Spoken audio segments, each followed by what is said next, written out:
आज के इस वीडियो में हम ये देखेंगे कि एक पैरेलल प्लेट कैपेसिटर का जो है कैपेसिटेंस कितना होता है। कैपेसिटर हमने इस पर जो है पिछले वीडियो में चर्चा किया है कि ये कैपेसिटर क्या होता है। ये जो कैपेसिटर है ये दो कंडक्टर का एक अरेंजमेंट होता है। जब हम दो कंडक्टर को एक साथ लेते हैं तो फिर उसका जो कैपेसिटेंस होता है वो बढ़ जाता है। किस तरह से बढ़ जाता है, उसके पीछे का प्रिंसिपल क्या है, इस पर जो है हमने पिछले वीडियो में चर्चा किया है। तो मैं उस वीडियो का लिंक यहां सजेस्टेड वीडियोज में डाल दे रहा हूं, आप यहां से क्लिक करके देख सकते हैं। तो ये जो पैरेलल प्लेट कैपेसिटर है, ये नाम से ही ये पता चलता है कि यहां पर जो है दो फ्लैट पैरेलल मेटेलिक प्लेट्स होंगे। तो अगर आप फिगर में देखें तो यहां पर ये हो गया एक पैरेलल प्लेट कैपेसिटर। यहां पर दो प्लेट जो है ये एक दूसरे के पैरेलल हैं। अब हम क्या करेंगे, अब हम जो है इसे जोड़ देंगे एक बैटरी के साथ। तो हमने यहां पर इसे जोड़ दिया एक बैटरी के साथ, जिसका कि ये जो टर्मिनल पोटेंशियल डिफरेंस है ये है V। अब जैसे ही हम इसे एक बैटरी के साथ जोड़ेंगे वैसे ही इस प्लेट में ये जो इलेक्ट्रॉन होंगे, इन इलेक्ट्रॉन को जो है ये जो बैटरी का पॉजिटिव टर्मिनल है ये अपनी तरफ अट्रैक्ट करेगा, और ये जो निगेटिव टर्मिनल है ये इलेक्ट्रॉन को जो है यहां पर इस प्लेट में सेंड करेगा। तो होगा ये कि यहां पर इस प्लेट पर जो है पॉजिटिव चार्ज आने लगेंगे और यहां पर इस प्लेट पर नेगेटिव चार्ज आने लगेंगे, कुछ इस तरह से। कुछ देर बाद जब यहां पर इन दोनों प्लेट के बीच का ये जो पोटेंशियल डिफरेंस है ये V के बराबर हो जाएगा, तो फिर यहां पर ये जो चार्जेस का फ्लो है ये बंद हो जाएगा। तो हमने मान लिया कि यहां पर अब जो है ये दोनों प्लेट जो आपको दिख रहा है इनके बीच का ये पोटेंशियल डिफरेंस भी हो गया इस बैटरी के पोटेंशियल डिफरेंस के बराबर। तो अब यहां पर चार्जेस का फ्लो नहीं हो रहा है। तो हमने ये मान लिया कि इस प्लेट पर जो है ये जो चार्ज आया है ये है प्लस Q, और इस प्लेट पर जो है ये आया है माइनस Q। चार्जेस का जो मैग्नीट्यूड है वो सेम रहेगा। यहां मैं आपको बता दूं कि ये जो आपको प्लस Q चार्ज दिख रहा है ये इस प्लेट के इस अंदर वाले फेस पे होगा। उसी तरह से ये जो निगेटिव चार्ज है ये भी इस प्लेट के अंदर वाले सरफेस पे होगा। यहां पर ये जो आपको बाहर वाला सरफेस दिख रहा है दोनों प्लेट का, इस पर कोई भी चार्ज नहीं होगा। जो भी चार्ज होगा वो यहां पर अंदर वाले फेस पे होगा। अब अगर आप इस कैपेसिटर को एज होल कंसीडर करते हैं तो फिर इसका जो नेट चार्ज होगा वो तो जीरो होगा। इसका मतलब कि कैपेसिटर जो है ये चार्ज को स्टोर करके नहीं रखता है। तो फिर अगर एक कैपेसिटर चार्ज को स्टोर करके नहीं रखता है तो फिर स्टोर करके रखता क्या है, ये रखता है स्टोर करके एनर्जी।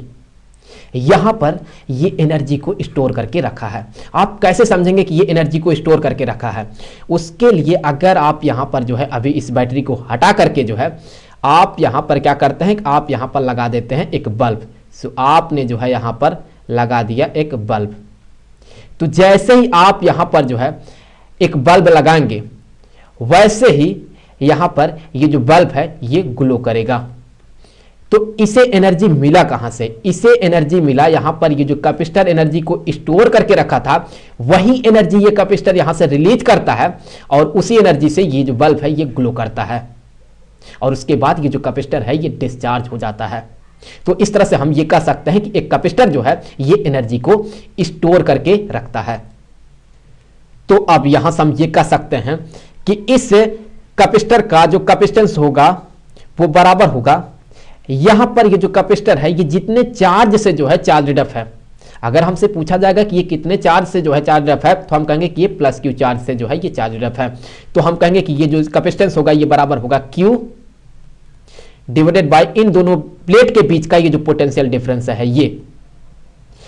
यहां पर अब हमें यहां पर ये जो पोटेंशियल डिफरेंस दिख रहा है इन दोनों प्लेट के बीच का, इसके वैल्यू को पता करना होगा, और फिर हम उसी वैल्यू को यहां पर सब्स्टिट्यूट कर देंगे तो हमें यहां पर ये जो कैपेसिटेंस है ये मिल जाएगा। तो अभी हम जो है पता करेंगे सबसे पहले इलेक्ट्रिक फील्ड। तो इलेक्ट्रिक फील्ड को पता करने से पहले हम यहां पर कुछ डायमेंशन ले लेते हैं। हमने ये मान लिया कि यहां पर ये जो आपको दोनों प्लेट्स दिख रहे हैं इन प्लेट्स के बीच का ये जो डिस्टेंस है ये डिस्टेंस है यहां पर D। सो इन दोनों प्लेट के बीच का ये जो डिस्टेंस है ये है D, और हमने ये मान लिया कि यहां पर इस प्लेट का ये जो एरिया है ये है A, और यही एरिया इस प्लेट का भी होगा। और हमने ये मान लिया कि यहां पर ये जो आपको प्लेट दिख रहा है इस प्लेट का ये जो सरफेस चार्ज डेंसिटी है, इस प्लेट का ये जो सरफेस चार्ज डेंसिटी है ये है सिग्मा। तो फिर इस प्लेट का ये जो सरफेस चार्ज डेंसिटी होगा ये होगा माइनस सिग्मा। तो यहां से हम कह सकते हैं कि ये जो सरफेस चार्ज डेंसिटी होगा ये बराबर होगा, यहां पर हम ये मान रहे हैं कि ये जो प्लस क्यू चार्ज है ये इस प्लेट पर जो है ये यूनिफॉर्मली डिस्ट्रीब्यूटेड है, तो हम कह सकते हैं कि यहां पर ये होगा क्यू डिवाइडेड बाय इस प्लेट का ये जो सरफेस एरिया है वो, तो ये हो गया सरफेस चार्ज डेंसिटी। तो यहां पर मैं आपको बता दूं कि ये जो डी है, ये डी यहां पर ये जो एरिया है इसके कंपेयर में बहुत बहुत छोटा है। सो यहां पर मैं लिख दूं कि ये जो इन दोनों प्लेट के बीच का ये जो सेपरेशन है डी, ये बहुत कम है यहां पर ये जो आपको प्लेट्स दिख रहे हैं इसके एरिया के कंपेयर में। तो अब अगर ऐसा होगा तो यहां पर ये जो आपको पॉजिटिव चार्ज प्लेट दिख रहा है यहां से इलेक्ट्रिक फील्ड लाइन बाहर निकलेगा नॉर्मली, और यहां पर इस निगेटिव चार्ज प्लेट में जाकर के समा जाएगा। तो इसके अंदर यहां पर फील्ड लाइन कुछ ऐसा बनेगा, ये जो इलेक्ट्रिक फील्ड होगा ये इसके अंदर यहां पर ये कांस्टेंट होगा। अगर यहां पर ये जो डिस्टेंस है इन दोनों प्लेट के बीच का, ये डिस्टेंस एरिया के कंपेयर में बहुत छोटा नहीं होता तो हमें यहां पर दिखता फ्रिंजिंग इफेक्ट। फ्रिंजिंग इफेक्ट कहने का मतलब है कि यहां पर ये जो फील्ड लाइन है ये किनारे पर ये कुछ इस तरह से मुड़ करके इसमें समाता, तो यहां पर हमें दिखता फ्रिंजिंग इफेक्ट। लेकिन ये जो डी है ये एरिया के कंपेयर में बहुत छोटा है, तो यहां पर हमें जो है एक कांस्टेंट इलेक्ट्रिक फील्ड मिलेगा। तो हम यहां पर ये जो इलेक्ट्रिक फील्ड होगा इसके अंदर वो पता करेंगे सबसे पहले। तो यहां पर ये जो इलेक्ट्रिक फील्ड होगा, चलिए इस पॉइंट पर जो है जो इलेक्ट्रिक फील्ड होगा उसका यहां पर डायरेक्शन जो है वो ये होगा। हमने इससे पहले बात कर लिया है कि इलेक्ट्रिक फील्ड लाइन इस पॉजिटिव चार्ज प्लेट से बाहर निकल रहा है और यहां पर ये जो निगेटिव चार्ज प्लेट है इसमें समा रहा है, तो इलेक्ट्रिक फील्ड लाइन यहां पर ये जो है ये कुछ इस डायरेक्शन में होगा। तो अब अगर ये जो डी है ये ए के कंपेयर में बहुत छोटा है, तो इसका मतलब यह है कि अगर हम यहां पर इन दोनों प्लेट के बीच में कहीं भी एक पॉइंट कंसीडर करते हैं तो इस पॉइंट के रिलेटिव में जो है ये जो प्लेट होगा ये infinitely large plane charge sheet की तरह बिहेव करेगा। तो अगर ऐसा ये बिहेव करेगा तो हम गाउस लॉ से ये कह सकते हैं कि यहां पर ये जो इलेक्ट्रिक फील्ड होगा, ये जो इलेक्ट्रिक फील्ड होगा ये बराबर होगा यहां पर ये जो इसका सरफेस चार्ज डेंसिटी है सिग्मा डिवाइडेड बाय यहां पर ये जो absolute permittivity of free space होगा वो। तो यहां पर हम ये मान रहे कभी ये जो मीडियम है इनके बीच में ये एयर या वैक्यूम है, तो यहां पर हो गया एप्सिलॉन नॉट जो कि है absolute permittivity of free space. तो इससे आगे हम ये कह सकते हैं कि ये जो सरफेस चार्ज डेंसिटी है ये है Q डिवाइडेड बाय A, तो यहां से ये हो जाएगा Q divided by A absolute permittivity of free space. तो अब यहां पर देखें ये जो इनके बीच का ये जो पोटेंशियल डिफरेंस है ये कितना होगा।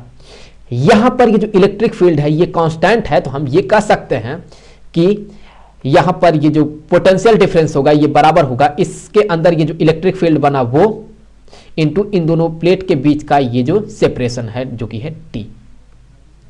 तो अगर हम यहां पर जो है E के जगह पर इस वैल्यू को सब्स्टिट्यूट करते हैं तो देखिए हमें क्या मिलता है। यहां से ये हो जाएगा Q, फिर यहां पर ये होगा D डिवाइडेड बाय यहां पर A जो कि इस प्लेट का एरिया है इनटू एप्सिलॉन नॉट जो कि है absolute permittivity of free space. तो यहां पर हमने ये जो V है इसके वैल्यू को पता कर लिया। अब हम यहां पर ये जो V का वैल्यू है इसे यहां से ले जाकर के इसके जगह पर सब्स्टिट्यूट करेंगे, तो यहां पर ये जो कैपेसिटेंस है ये हमें पता चल जाएगा इस पैरेलल प्लेट कैपेसिटर का। तो इससे आगे हम ये कह सकते हैं कि ये जो इस पैरेलल प्लेट कैपेसिटर का ये जो कैपेसिटेंस होगा C ये बराबर होगा Q डिवाइडेड बाय यहां पर ये वाला वैल्यू जो कि है यहां पर Q D divided by A, फिर यहां पर एप्सिलॉन नॉट। तो अब यहां पर ये जो Q है ये इस Q को कैंसिल कर देगा, तो फिर इससे आगे यहां पर ये जो कैपेसिटेंस होगा इस पैरेलल प्लेट कैपेसिटर का ये बराबर हो जाएगा एप्सिलॉन नॉट, यहां पर ये होगा A डिवाइडेड बाय यहां पर ये जो दोनों प्लेट के बीच का सेपरेशन है वो। तो यहां पर ये हमें मिल गया एक पैरेलल प्लेट का जो कैपेसिटेंस होता है उसके लिए फार्मूला। सो यहां पर ये हो गया उसके लिए फार्मूला। तो ये फार्मूला हमें क्या बताता है, देखें यहां पर ये हमें ये बताता है कि अगर दोनों प्लेट के बीच का ये जो एरिया है ये बढ़ा दिया जाएगा तो फिर ये जो फ्रैक्शन होगा ये बढ़ जाएगा। जब ये फ्रैक्शन बढ़ जाएगा तो फिर यहां पर ये जो कैपेसिटेंस है ये बढ़ जाएगा। इसका मतलब कि अगर हम प्लेट के जो एरिया है उसे बढ़ाते हैं तो कैपेसिटेंस बढ़ता है। अगर यहां पर ये जो D है इसे हम बढ़ा देते हैं तो ये जो डी है ये डिनोमिनेटर में अपीयर कर रहा है, तो जैसे डी बढ़ेगा वैसे ही ये पूरा का पूरा जो फ्रैक्शन है ये घटेगा, जैसे ही ये घटेगा वैसे ये जो कैपेसिटेंस है ये भी घट जाएगा। इसका मतलब कि दोनों प्लेट के बीच का ये जो डिस्टेंस है ये अगर हम बढ़ाते हैं तो कैपेसिटेंस घटता है। ये जो कैपेसिटेंस है ये एक और चीज पे डिपेंड करता है, वो ये है कि अगर हम इन दोनों ही प्लेट के बीच में जो है डाइलेक्ट्रिक जो है भर देते हैं। डाइलेक्ट्रिक कैसा मटेरियल होता है, ये जो है ये इंसुलेटर होता है। तो अगर हम यहां पर जो है डाइलेक्ट्रिक भर देते हैं जिसका कि हमने मान लिया कि जो रिलेटिव परमिटिविटी है ये है एप्सिलॉन आर, ये हो गया रिलेटिव परमिटिविटी। कैपेसिटर के चैप्टर में हम इसे जो है डाई इलेक्ट्रिक कांस्टेंट कहते हैं। तो जैसे ही हम यहां पर जो है डाई इलेक्ट्रिक रखेंगे वैसे ही इसका जो कैपेसिटेंस है वो बढ़ जाएगा। तो अब इसका जो कैपेसिटेंस होगा वो देखें किसके बराबर होगा। तो अब यहां पर जो कैपेसिटेंस होगा, चलिए हम मान लेते हैं कि ये जो डाई इलेक्ट्रिक रखने के बाद जो कैपेसिटेंस होगा ये होगा Cm। तो यहां से ये बराबर हो जाएगा, हमें यहां पर ये जो absolute permittivity of free space है इसी में हमें ये जो डाई इलेक्ट्रिक कांस्टेंट होगा उसे भी मल्टीप्लाई करना होगा। तो यहां से ये हो जाएगा absolute permittivity of free space into यहां पर ये जो डाई इलेक्ट्रिक कांस्टेंट होगा इंटू यहां पर ये जो ए होगा इस प्लेट का एरिया डिवाइडेड बाय इन दोनों प्लेट के बीच का ये जो सेपरेशन होगा वो। तो यहां से ये क्लियर है कि अगर डाई इलेक्ट्रिक कांस्टेंट बढ़ा तो फिर यहां पर ये जो इसका कैपेसिटेंस होगा वो भी बढ़ जाएगा। तो इस तरह से भी हम जो है इंसुलेटर या कहें डाई इलेक्ट्रिक भर करके भी जो है हम कैपेसिटेंस को बढ़ा लेते हैं।